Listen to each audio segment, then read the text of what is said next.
Muy buenos días. Me gustaría comentar sobre el reporte de indicadores financieros que acaba de lanzar el Banco Central del Paraguay con datos a junio de este año. Y la verdad que considero muy importante los datos que trae el citado reporte porque muestra de repente datos contradictorios. Y para hablar sobre estos datos contradictorios, me gustaría mostrarles el reporte de Reuters, donde podemos ver la evolución de tasas de referencia del Banco Central del Paraguay. En el mismo podemos notar que a partir de marzo de este año, el Banco Central decide bajar su tasa de referencia prácticamente en 300 basis points. Y esta caída no se ve reflejada en la disminución de tasas dentro del sistema financiero paraguayo. Y esto es lo que muestra el reporte del Banco Central. El siguiente slide nos va a mostrar que las tasas de referencia a nivel activo, a nivel de tasas activas de préstamos del sistema bancario, solo se redujo en 250 basis aproximadamente en el lapso de un año. Es decir, si comparamos junio 2019 contra junio 2020, la caída se da de 15,85 a 13,32 en términos de tasa promedio ponderada. Es decir, no vimos que la transferencia de precio de tasa de interés del Banco Central se refleje en la misma proporción en las tasas activas dentro del sistema bancario. Y algo más llamativo ocurre con las tasas pasivas, que es el siguiente slide que quiero compartir con ustedes, donde la tasa promedio ponderada a junio del total pasivo en moneda extranjera era del 4,94% y se reduce a junio del 2020 al 4%, es decir, solamente 94 basis points.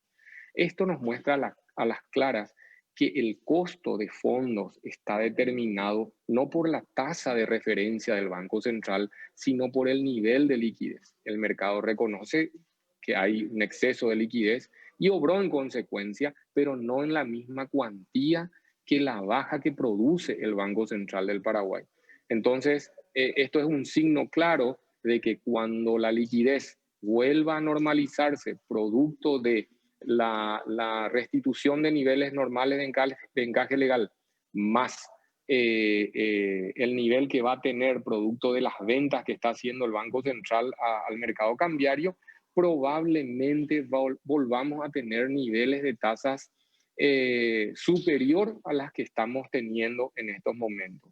Una de las consecuencias de la reducción de tasas se produce en el achicamiento del margen financiero. Como vemos, las tasas activas han tenido una reducción de 250 basis aproximadamente en el año, pero las tasas pasivas solamente se contrajeron en 90 basis points. Eso significa que las instituciones financieras están marginando menos a la hora de otorgar créditos y pagar por sus pasivos.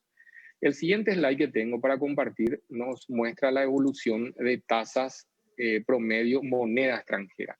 Aquí la situación está más lineal, es decir, si vemos las tasas que teníamos en junio del año pasado, según estos reportes de Banco Central, la tasa promedio estaba en 8,63 y en el mes de junio del 2020 en niveles de 8,31. Es decir, la baja de tasas activa en moneda extranjera está en el orden de los 30 basis points aproximadamente.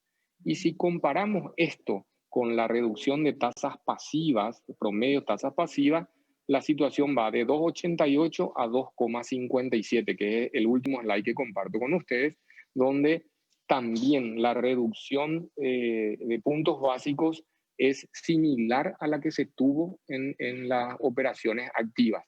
Vemos entonces que la situación en dólares está mucho más pareja en cuanto a reducción de costos de fondos, tanto por el lado del activo como por el pasivo, si lo comparamos en moneda local, donde la reducción del activo, de tasas promedio, fue mucho más pronunciada que las tasas pasivas en la misma moneda. Nosotros vemos desde Basa Capital que la situación de liquidez se está normalizando, es decir, ese exceso de liquidez que veíamos a principios de abril, finales de marzo se está contrayendo de manera importante y podríamos tener un 2021 ya con niveles de tasas un poco más normalizadas, independientemente del nivel de tasas que el Banco Central esté fijando como referencia. Desde ya, muchas gracias.